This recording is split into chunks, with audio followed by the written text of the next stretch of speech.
লোকটা কোনে? সে লোকটা তো খুঁজেই পাচ্ছি না। কিছু লাভের টাকা পাবো, টাকাটা তো নিতেও হবে।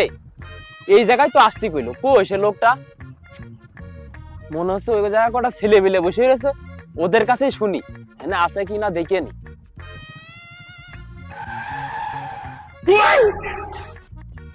শালার এক ঘুষখোর গেল আর এক সুদখোর আইছে। শাল জ্বালায় পড়ে গেছি।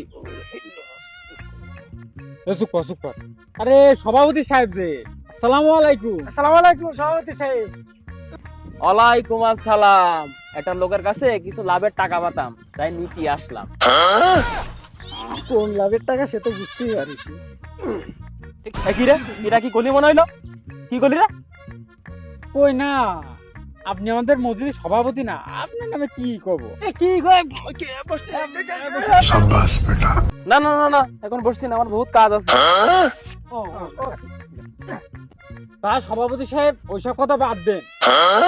এইবার এই কুরবানি দি, কুরবানি দেবেন না নাকি? কি কলি? আমি একজন মসজিদের সভাপতি মানুষ, আমি কুরবানি না দিলে হয়? আমি তো আগে দেবো রে। এই তো লাভের কিছু টাকা পাবো, কালকে কালেকশন করে মাইক দিয়ে দেবো। সভাপতি সাহেব ও তো লাভ কয় না, ও তো সুদ কয়। ওই সুদ মানে? ওইটা লাভ মানে ইন্টারেস্ট। আপনি হচ্ছেন মসজিদের সভাপতি মানুষ, সুদের করছেন লাভ, আবার ওই টাকা দিয়ে নাকি কুরবানি দেবে। আপনার কুরবানি কি হবে?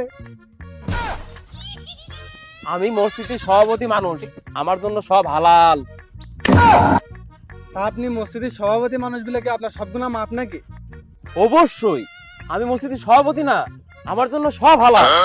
আমি যেটা কুরবানি দেবো ওইটা সবার আগে কবুল হবে।